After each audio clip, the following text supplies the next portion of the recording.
Jadi artinya Ibu Ezi kaget waktu itu tiba-tiba rumahnya sudah dipancang-pancang. Iya, sampainya tolo deh, sampai jalan tol.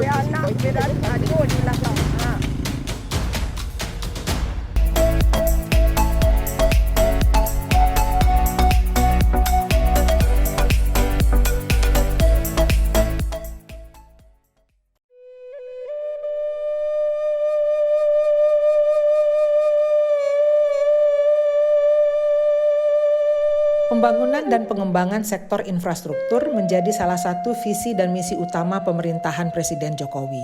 Salah satunya yaitu melalui pembangunan jalan tol. Pemerintah berencana membangun jalan tol dari Sumatera Barat sampai ke Riau, dari Padang sampai ke Pekanbaru. Namun, hal tersebut diprotes oleh warga yang ruas Payakumbuh dikarenakan pembangunan jalan tol berdampak pada pemukiman padat penduduk dan hilangnya aset-aset peninggalan leluhur mereka seperti tanah ulayat, tanah pusako tinggi, dan juga tanah pekuburan. Sementara dari sisi lingkungan, rute jalan tol melewati kawasan hutan lindung yang berpotensi merusak dan mengganggu keanekaragaman hayati yang ada pada kawasan tersebut.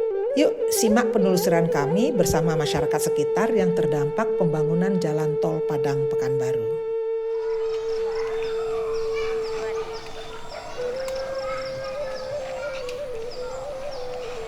Assalamualaikum warahmatullahi wabarakatuh. Salam sejahtera buat kita semua. Jumpa lagi dengan saya, Edriana Nurdin, dalam channel Edriana Views. Pada sore hari ini saya diajak oleh teman saya, ini Tommy dari Walhi Sumbar. Saya diminta datang ke Payakumbuh. Iya. Kebetulan saya lagi ada di Sumbar, saya diminta datang ke Payakumbuh karena saya diminta untuk datang bertemu dengan masyarakat.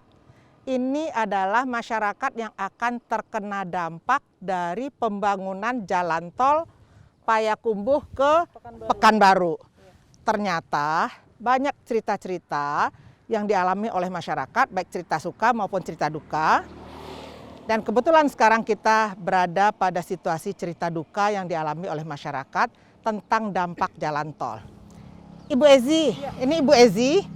Amak siapa nama? Ibu Eri. Ibu Eri.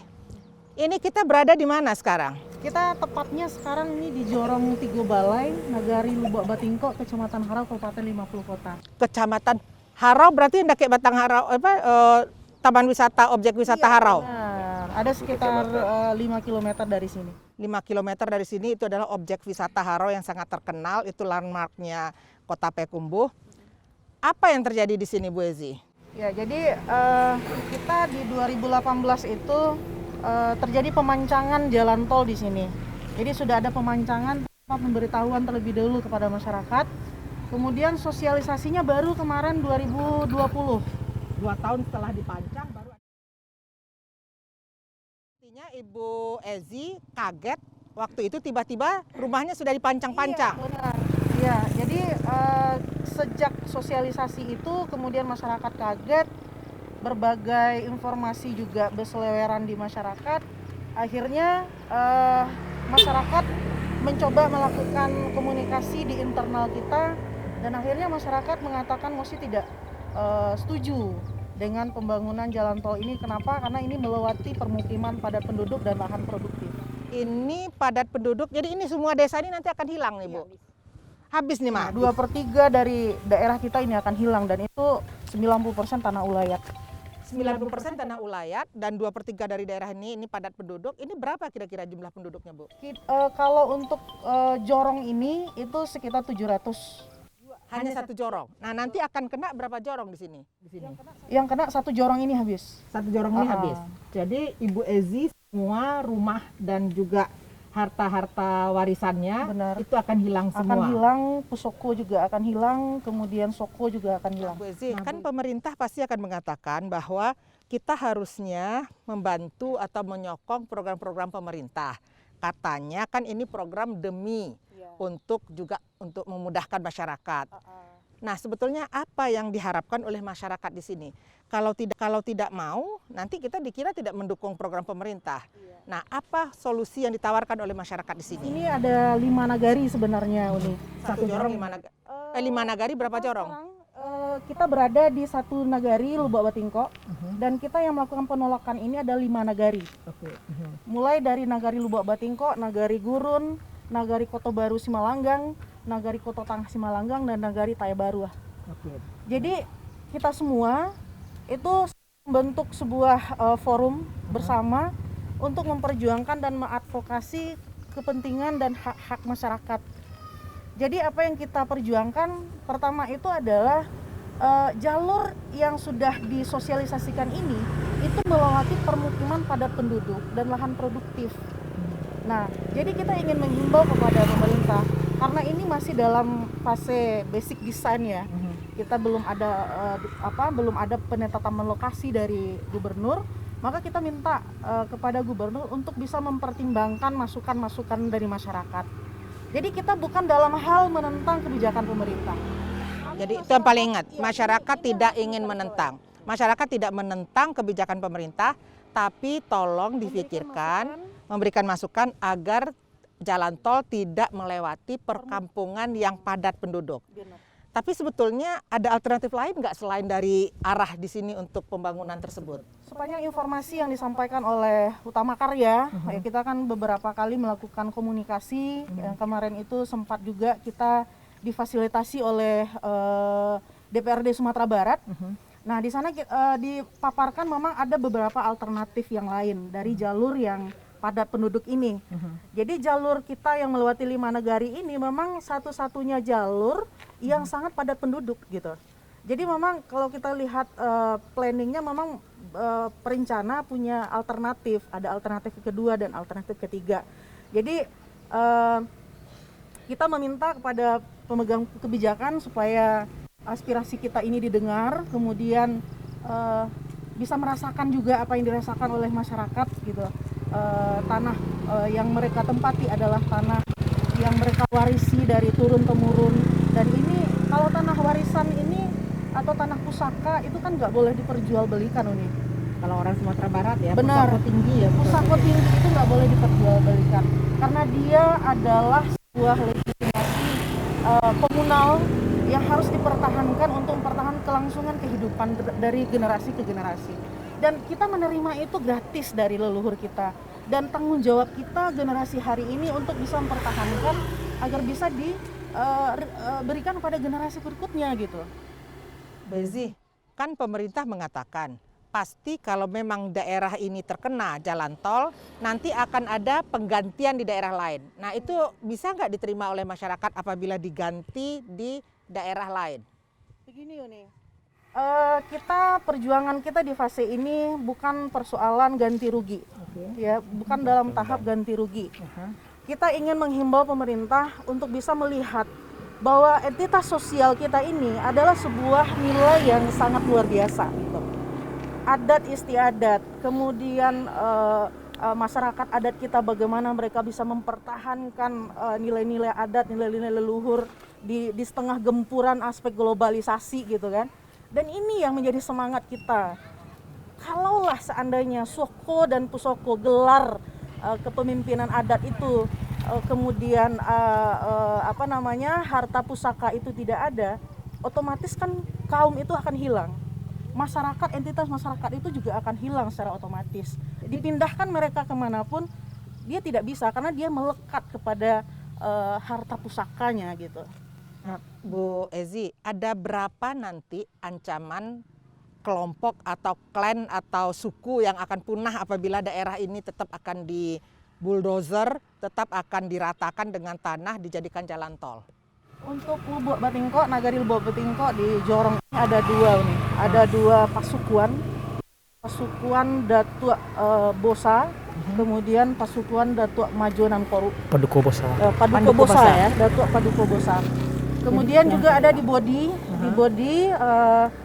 di daerah Koto Baru juga hilang semua, termasuk rumah gadang, dua rumah gadang ya, Pemakaman. permakaman kaum dan permakaman Syekh sebuah surau suluk. Jadi kalau saya kemarin berdialog juga dengan salah satu budayawan di Minang, itu untuk melihat silsilah masyarakat, silsilah keturunan datuk siapa, suku siapa itu dari pemakaman gitu ya. Dari pemakaman itu kelihatan karena satu kaum itu biasanya dimakamkan di satu tempat. Jadi apabila pusaranya itu juga hilang, maka juga silsilah kaumnya itu akan hilang gitu kan ya. Sahabat Edriana, sekarang kita akan pergi melihat gitu ya daerah mana sebetulnya yang dikatakan oleh Ibu Ezi tadi. Ma, ada yang akan disampaikan enggak? Ibu sampai yang tolo deh ibu. Jangan sampai jalan tol di Siko itu saja sampai ibu membangun rumah kau nak justru siapa ayah bukan yo gaji. Ibu mengakuk seorang menyambi seorang itu bangunnya rumah kau mak. Jadi itu nih ibu sampaikan ke ibu, tolong ibu, ibu kalau andainya rumah ibu kami biar ibu semua habis rumah. Tapi kan karena masyarakat di Siko nanti hilang tali kekerabatannya ibu. Iya.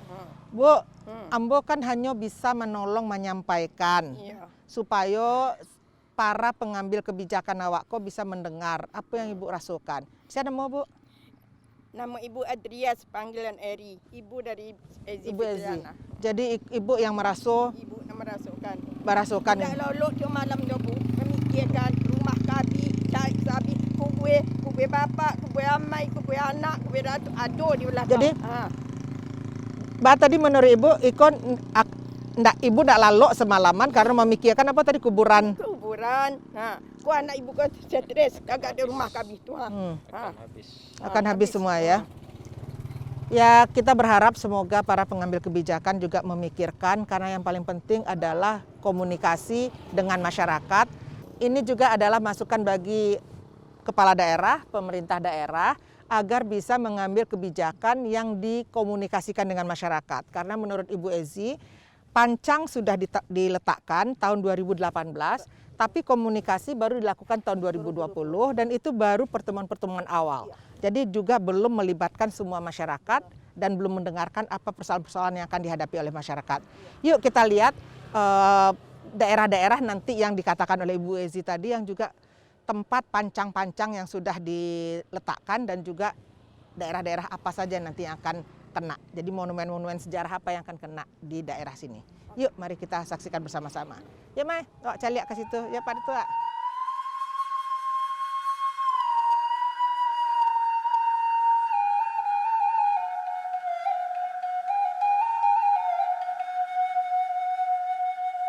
Dari hasil studi Walhi Sumbar, Wahana Lingkungan Hidup Sumatera Barat, setidaknya ada 4 kecamatan yang dilalui oleh jalan tol di Kabupaten 50 kota. Dari pemetaan yang dilakukan oleh tim GIS Walhi Sumbar, setidaknya jalan tol ini akan dilalui sepanjang 7,2 km dengan luas area terdampak sebanyak 72 hektar.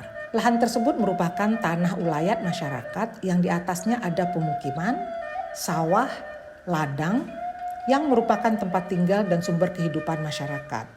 Lebih dari 500 rumah yang terdampak dengan perkiraan rata-rata sekitar 4 orang per rumah, yaitu ada 2.000 jiwa penduduk yang akan merasakan dampak dari tol di 5 kenagarian ini.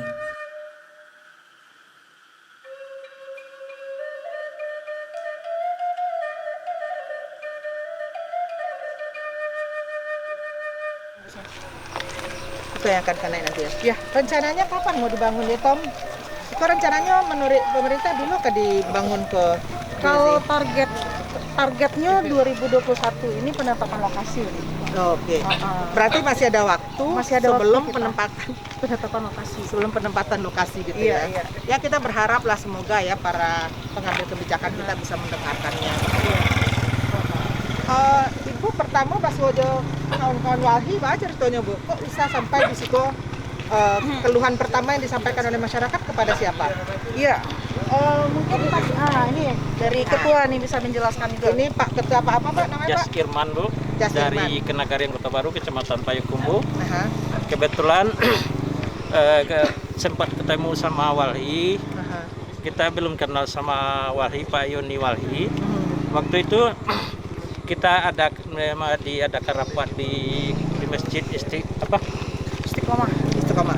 Istiqomah di Kota Baru.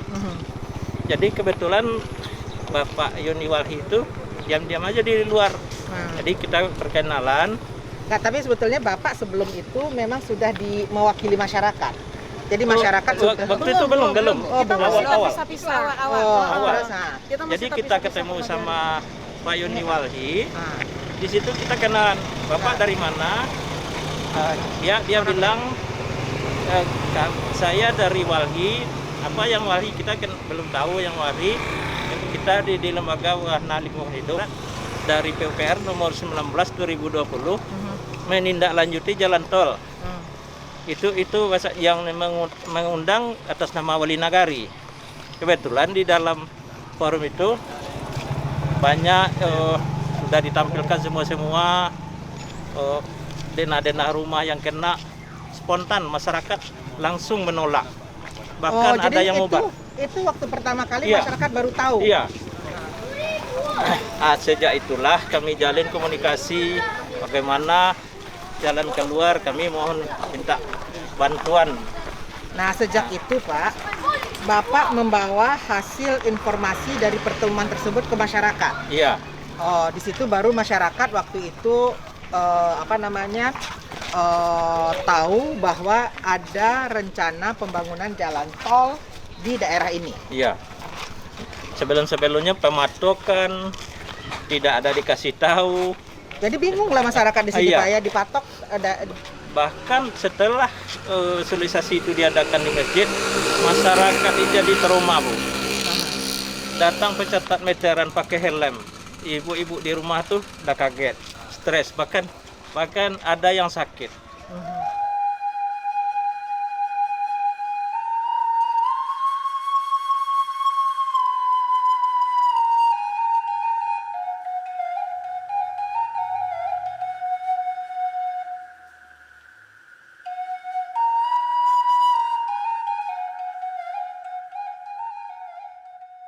Dan kita di sini memang bersama-sama dengan masyarakat yang ada di lokasi ini untuk menunjukkan daerah pekuburan yang akan hilang. Tadi kita sudah melewati pemukiman yang padat, sekarang di daerah pekuburan.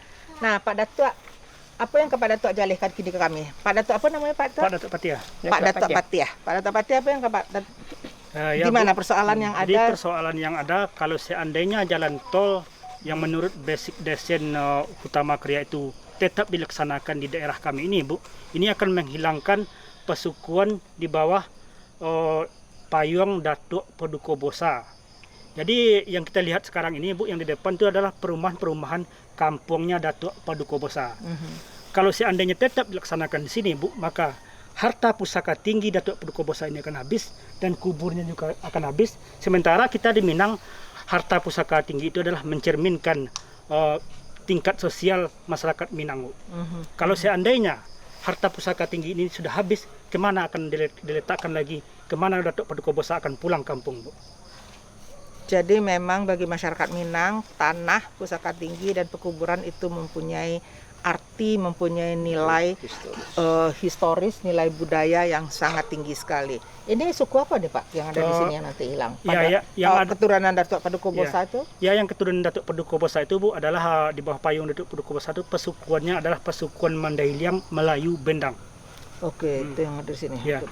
Nah, selain itu dampaknya kan bukan hanya pesukuan Datuk Paduka Bosa. Paduka Bosa saja yang terkena dampak. Terus apalagi yang terkena dampak di sini Pak? Keluarga-keluarga, klan-klan atau suku-suku apa aja lagi yang akan terkena dampak? Ya, kalau secara keseluruhan, Bu, suku yang ada di Jorong Tiga Balai ini, Bu, ada 4 suku, Bu. Jadi kalau memang melewati juga jalur yang di rencana utama Kriya yang mereka bilang itu basic desain, itu akan kena. Suku Pitopang juga akan kena, Bu. Suku Ceniago juga kena, suku Sembilan juga kena, Bu, dan suku Mandailing ini yang paling mayoritas akan kena.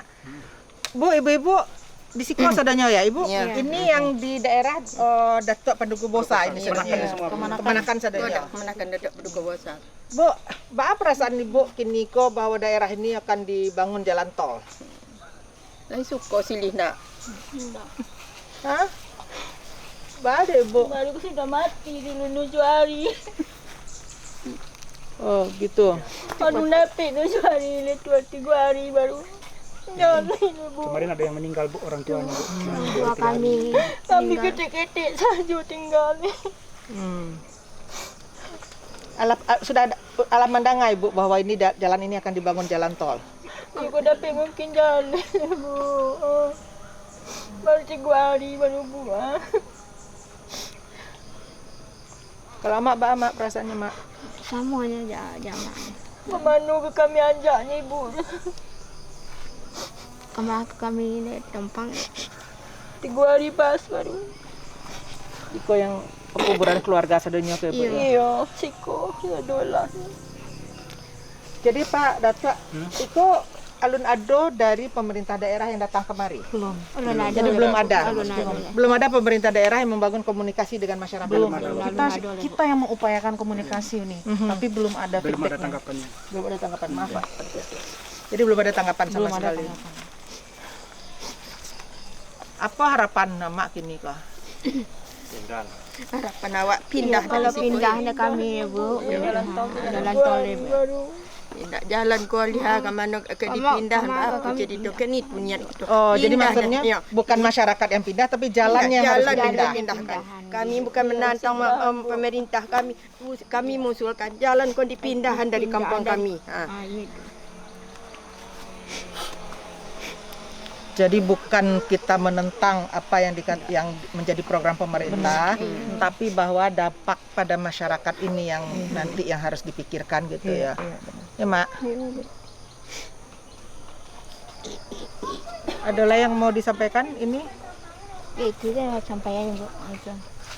Ada yang Ya bisa dipindahlah dia Bu gitu. Kami tapi memang ada alternatif ya? Mak. Kami orang tua kami baru meninggal baru 2 hari kok Bu. Gitu. Jadi kami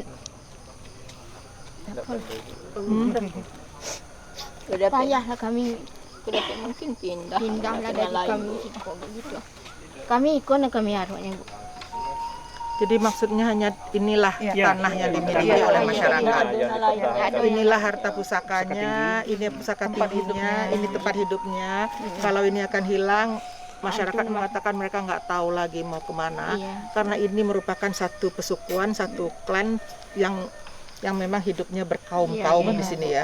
Kalau memang tidak ada, mereka akan kemana? Jadi sejarah dari klan ini, sejarah dari kaum ini juga akan ikut hilang bersama hilangnya jalan ini. Tapi memang sudah pernah tahu alternatif 1, 2, dan 3 itu apakah memang itu alternatif yang tidak padat penduduk sebetulnya? Kita sudah dikasih tahu sebenarnya ini. Jadi ini adalah alternatif pertama. Jadi mereka melakukan komunikasi publik untuk melihat bagaimana respon masyarakat. Nah, kemudian itu sudah terlaksana dan respon masyarakat sudah disampaikan bahwasanya masyarakat menolak. Nah, mestinya respon ini ditanggapi gitu. Itu yang kita ingin sampaikan kepada semua pihak supaya penolakan kita, pertimbangan kita, keberatan kita itu didengarkan.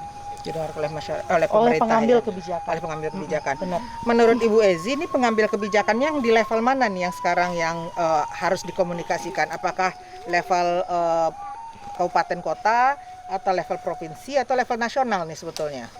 Kalau sejauh yang kita dapatkan informasi dari DPRD kemarin, yang memegang hak penetapan lokasi itu adalah gubernur. Gitu. Jadi kita ingin meminta kepada gubernur dan dengan aparatnya itu untuk bisa mempertimbangkan keberatan kita, aspirasi kita.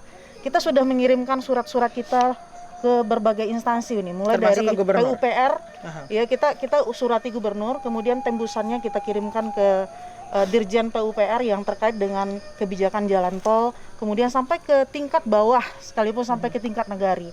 Polda kita surati, Polres juga, kemudian Polsek juga, semuanya kita surati. Artinya apa? Kita ingin semua tahu apa yang menjadi aspirasi, kemudian isi hati dari masyarakat. Insya Allah didengar oleh pengambil Amin. kebijakan. Ada lagi yang mau ngomong? Ada yang akan menyampaikan pandangannya lagi pada tua. Nah, pada tua apa pada tua? Nanti di Kota Baru atau Ini Kota Baru.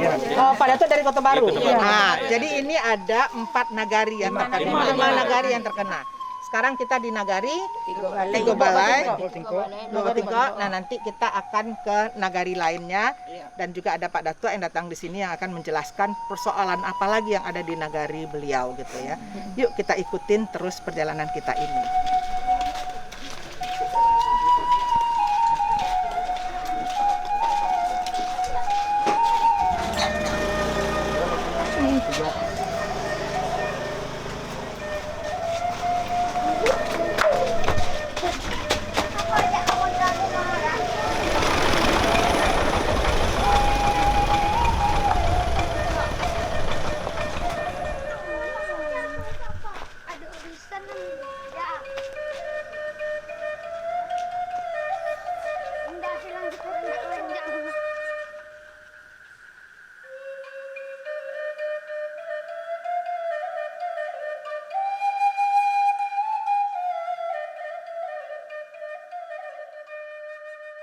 Mbak Datuk, jadi kita ini sekarang berada di daerah mana ini namanya? Dari dalam parit dalam Bu, Tay Baru. Parit dalam, jadi itu jorong. Iya. Jorongnya parit dalam Bu, ke nagariannya Tai Baru. Parit dalam Tai Baru. Nah di sini kita bisa melihat ini sudah ada pancang-pancang yang diletakkan tanpa masyarakat tahu ini pancang apa. Iya. Iya. Jadi gimana ceritanya Bu ini ada pancang? Awal pemancangan itu kami tidak dikasih tahu ya. Kapan ini? Tahu-taunya besok, misalnya hari ini tidak ada pancang. Tahunya besok pagi sudah ada saja pancang ini berdiri nancap di sini begitu. Jadi masyarakat nggak dikasih tahu? Tidak, kami tidak dikasih tahu. Sebetulnya ini pancang apa ini? Katanya itu pancang jalan tol gitu. Jadi katanya itu adalah pancang itu jalan Iya, tol. jalan tol. Jadi nanti bayangan Ibu atau yang Ibu ketahui dari mana ke mana ini dari sini jalannya? Maaf kalau saya. Iya. Dari mana ke mana ini? Ini Bu, ini istilahnya tengah-tengah jalan itu ya. Dan nanti dari pancang ini arah ke sana Aha. itu jaraknya 50 meter. Aha. Dari pancang ini arahnya ke sana jaraknya juga 50 meter gitu. Jadi ke sana ini sekarang? Iya, iya. Terus sekarang ini, Mak tahu itu pancang itu apa, Mak? Tahu dia kami. Tahu cuit kan itu boleh. Terletak situ. Iya. Tapi Mak tahu bahwa itu akan dibangun jalan tol. Iya nanya tapi katinya mencuit enggak dibilangnya kami doh. Nah menurut Emak kalau ini dibangun jalan tol gimana ini? Oh, nah kami yo pindah lah ke lain. Nak kami dah ada tempat pindah. Oh jadi maksud Emak itu jalan tolnya dipindah ke tempat lain? Pindah ke lain. Tidak ada kami tempat pindah. Ya Bu, masalahnya ini persukuan Piliang ya. Persukuan Piliang ini dari jarak 50 meter sebelah kanan sampai 50 meter sebelah kiri itu ada ibaratnya itu satu keluarga mereka ya. Mereka mendiami tanah pusaka mereka. Jadi seandainya ini dibangun jalan tol, otomatis persukuan Piliang yang ada yang tinggal di sini itu akan hilang. Begitu. Itu Emak suku apa, Pak? Ikut pilihan. Tiga Piliang. Piliang. Tiga Piliang juga. Kami ada anak, tapi kami habis semua anak. Kami pindahnya. Jadi kalau ini dibangun nanti, suku Piliang yang ada di situ bisa habis Iya, juga. bisa. Tidak ada tempat pindah tanah sedikit-sedikit. Jadi tanah pusapu tinggi Emak kok di situ sebenarnya.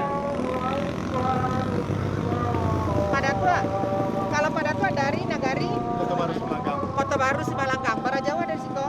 Sekitar 2 atau 2 kilo lah. 2 kilo lagi ke atas. Tak ke arah situ. Ke arah sana. Jalan pancang ini mengarah ke Kota Baru Semalanggang.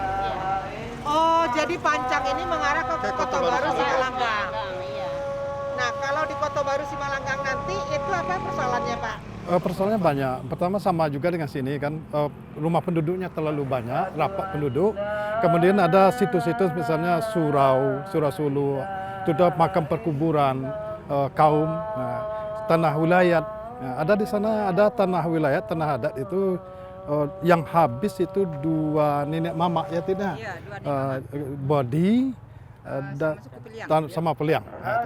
Jadi kalau anda kata diteruskan jalan tol ini, dibangun di daerah kita ini, barangkali masyarakat kehilangan tempat tinggal, kehilangan mata pencaharian. Yang paling sulit sekali makam ini. Kalau orang yang hidup ini bisa pindah-pindah, Tapi kalau orang meninggal sudah ada kuburnya, bagaimana memindahkannya? Kalau mau kita pindahin juga mungkin tulang belulangnya sudah apa? Kalau kubur itu baru masih lumayan lah. Kalau sudah lama, gimana?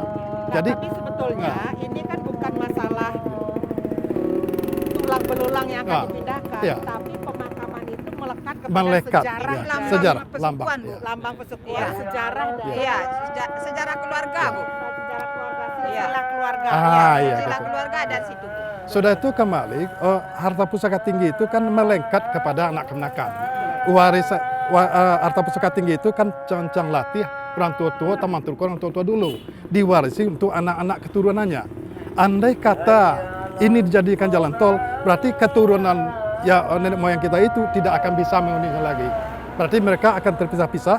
Nah, jadi kalau tanah wilayah itu dihuni oleh anak kemenakan mereka secara turun-temurun, kemudian itu adalah merupakan identitas. Kalau kita di Minang itu identitas. Misalnya kita punya tanah kering, tanah basah, sawah, dan tanah perumahan. Nah, sekarang yang akan kena itu tanah perumahan dan juga sebagian sawah. Perumahan, pekuburan, sawah, surau. Nah, jadi kita sangat berharap karena ada alternatif kami lihat di peta itu kan ada 3 kan.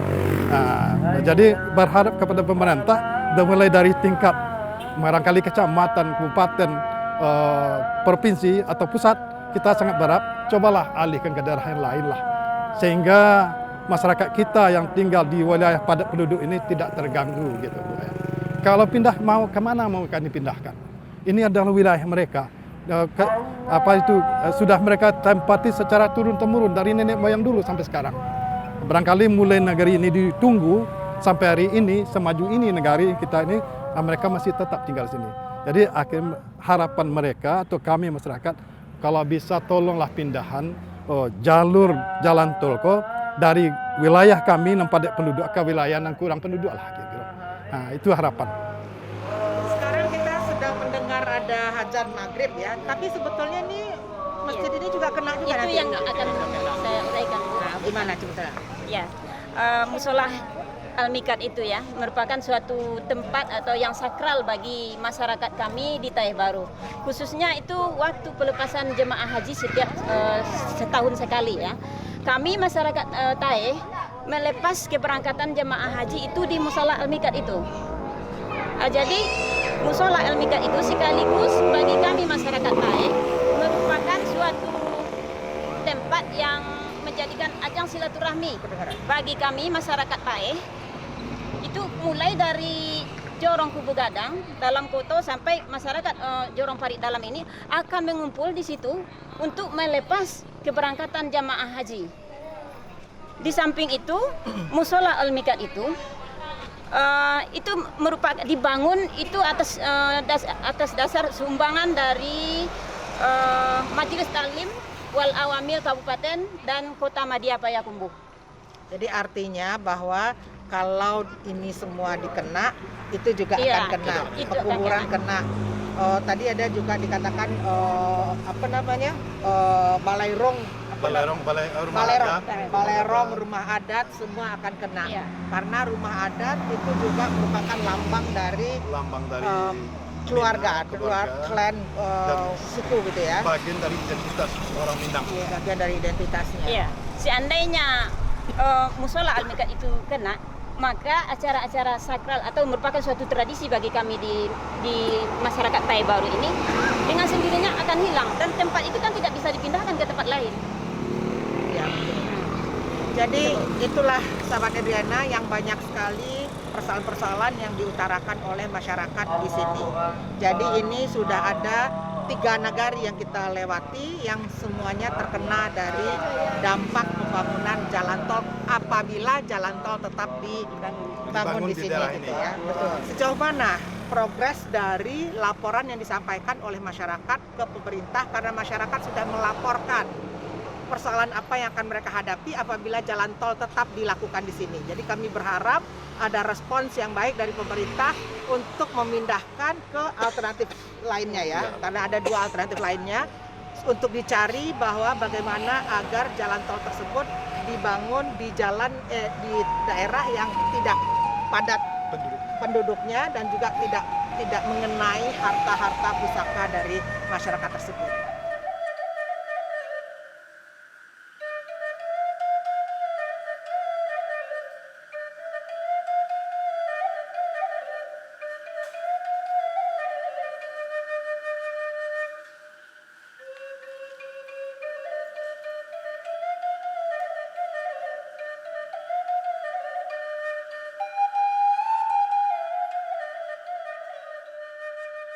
Sahabat Adriana, kita sudah seharian sampai dari asar, maghrib sampai isya kita sekarang mengikuti pertemuan atau kita jalan melihat ke beberapa kenegarian yang terkena dampak dari rencana pembangunan jalan tol. Karena ini belum jelas nih sebetulnya gitu ya, karena masih ada alternatif 1, 2, dan 3. Dan ini yang alternatif 1 ya, ini sebetulnya Ibu Ezi ya. Iya, ya Pak Datuk ya. Iya.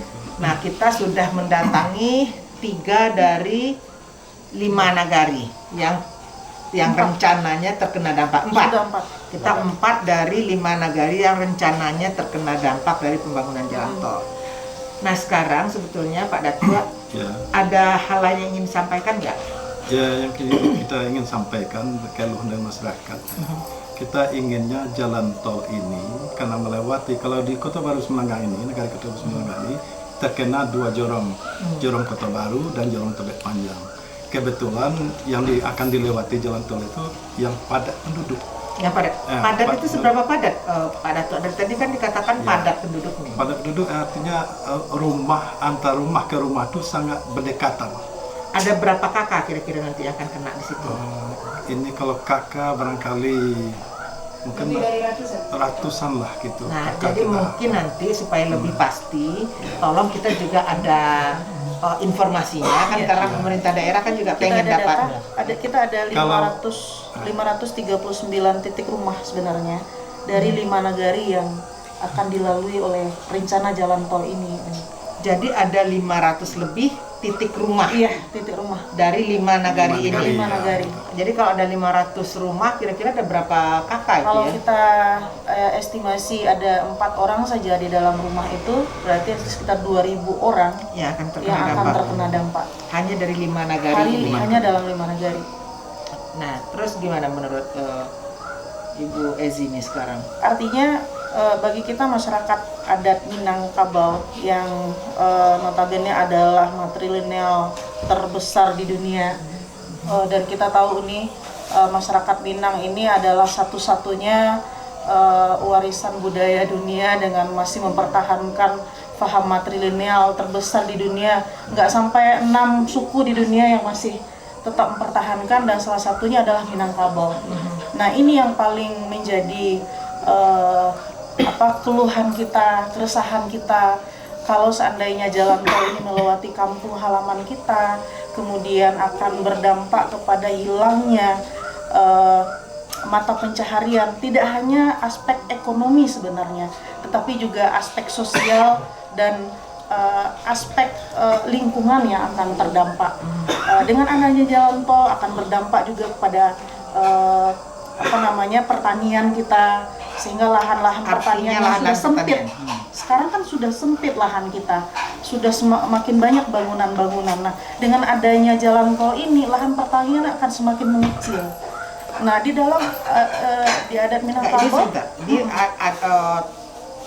tanah pertanian dari 5 nagari ini. Dari 5 nagari.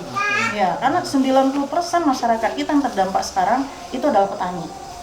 Dan mereka menggantungkan kehidupan mereka dari lahan sawah, ladang, dan perkebunan. Dan itu berada di tanah pusaka atau tanah warisan leluhur yang diwariskan secara turun-temurun begitu. Nah, tapi kan ini kan Bu Ezi, Pak Datua, pembangunan kan tetap harus jalan. Benar. Karena bagaimanapun kita kan harus mencari solusi bagaimana agar jalan tol dari Sumatera Barat ke daerah Riau itu tetap jalan bagi pemerintah, kan itu program pemerintah Pak ya, supaya ini juga tetap dilakukan. Nah, ini sebetulnya bagaimana masyarakat nanti dikira masyarakat di sini menghalang-halangi pembangunan. Nah, jadi kita sangat berterima kasih dengan kedatangan ini. Jadi sangat memberikan ruang bagi kita untuk menyampaikan menjelaskan kepada masyarakat, menjelaskan kepada pengambil kebijakan bahwasanya suara dan aspirasi kita bukan dalam konteks melawan kebijakan pemerintah. Bahkan kita adalah masyarakat yang aktif sebenarnya, masyarakat yang proaktif, yang cinta terhadap negara kita, cinta kepada bangsa ini. Dan kita juga ingin menjadi bangsa yang maju, gitu kan. Kalau memang jalan tol ini menjadi satu asbab untuk menambah percepatan perekonomian, kita sangat mendukung sebenarnya untuk jalan tol ini. Akan tetapi yang kita lakukan hari ini adalah memberikan masukan kepada pemerintah bahwasanya trase yang sekarang ini itu melewati permukiman padat penduduk dan lahan produktif. Jadi kalau memang pemerintah dalam hal ini membuat jalan tol untuk melakukan percepatan perekonomian, tentu hari ini dengan dampak yang ditimbulkan tentu bertolak belakang dengan percepatan itu sendiri gitu. Di satu sisi melakukan percepatan pembangunan perekonomian untuk aspek yang lain, tapi di sisi lain masyarakat yang dilalui jalan tol itu sendiri justru malah kehilangan akses ekonomi mereka begitu. Jadi itu sebenarnya yang menjadi inti dari perjuangan kita. Kita ingin negara ini membangun itu dengan mempertimbangkan seluruh aspek keadilan. Jadi sebetulnya bagi masyarakat di sini tidak anti kepada pembangunan jalan tol, tapi tolong dipikirkan alternatif dialihkan ke daerah yang tidak padat penduduk gitu. Betul. Ya, karena itu akan berdampak kepada perekonomian dan juga kelangsungan kehidupan sosial budaya masyarakat di sini. Karena tadi ada, kalau saya hitung-hitung dari pembicaraan kita tadi ada kira-kira 4 suku yang akan punah. Di setiap nagari itu ada, kalau untuk di sini ada 6 suku yang akan punah. Wah, di nagari ini. Ini nagari apa ini? Ini nagari Kota Baru Simalanggang. Di sini ada 6 suku, kemudian di Tahi Baru tadi ada 2 suku, kemudian di Lubuk Batingko itu ada 5 suku yang akan hilang. Belum lagi di Gurun ya. Belum lagi di Nagari Gurun, di Nagari Kota Tangah gitu. Jadi artinya suku-suku ini, kehidupan entitas adat ini kan merupakan sebuah aset yang luar biasa sebenarnya bagi bangsa ini begitu. Jadi tentu kita sangat berharap yang sudah dipertahankan oleh masyarakat adat dengan susah payah di tengah gempuran globalisasi, tolong kita untuk bisa juga dari pengambil kebijakan ini juga dipertimbangkan.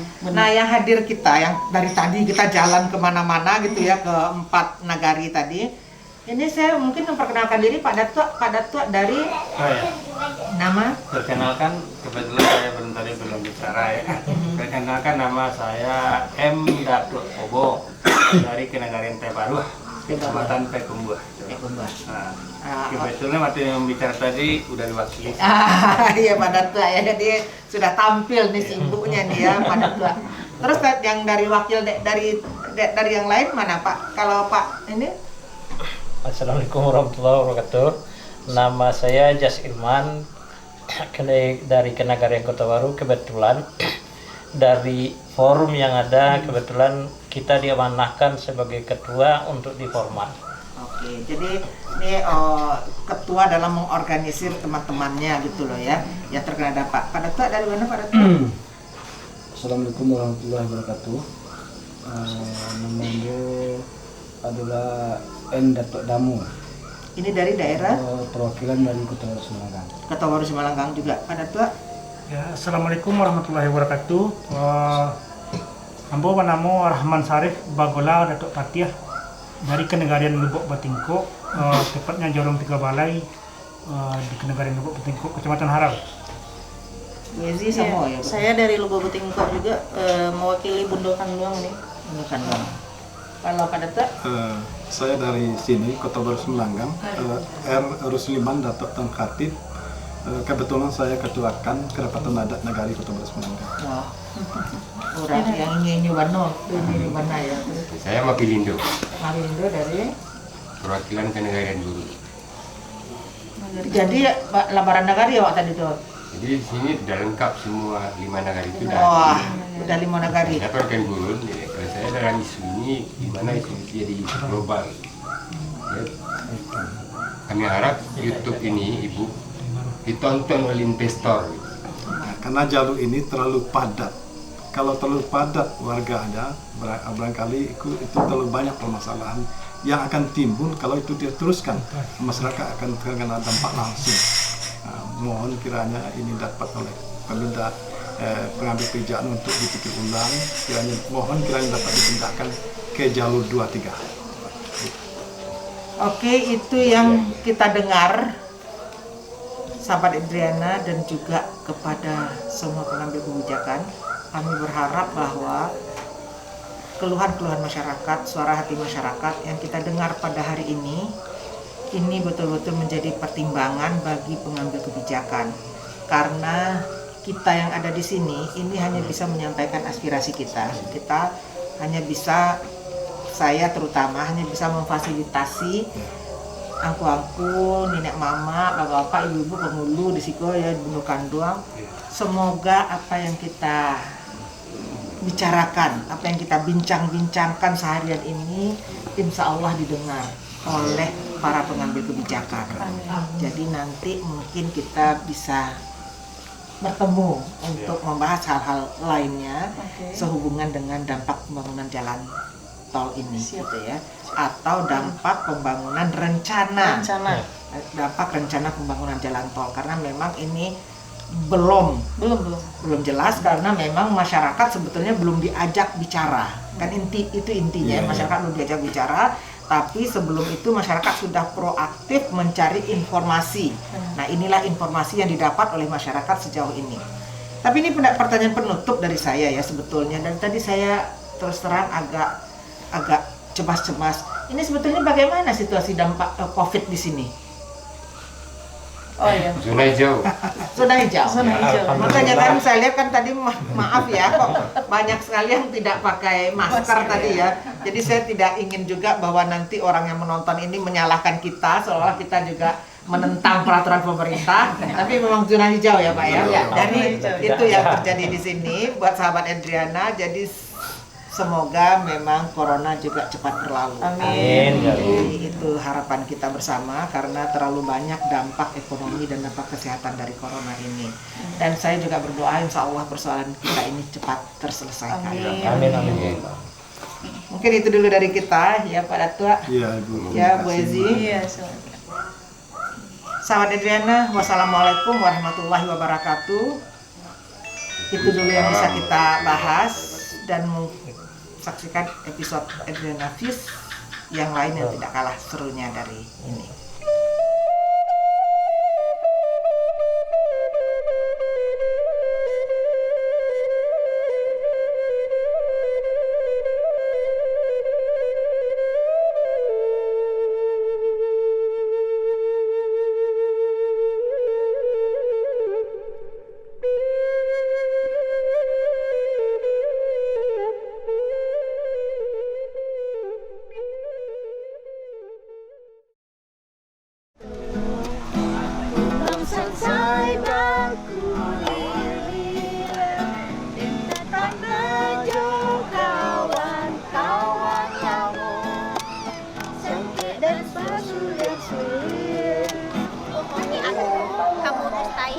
Sesukanya hatimu mempermainkan dirimu. Ketika mantan minta balikan, ketika mantan memaafkan, ketika mantan kayak setan. Wah, gitu loh ya. Ini udah balikan lagi, udah damai lagi, ya ulang lagi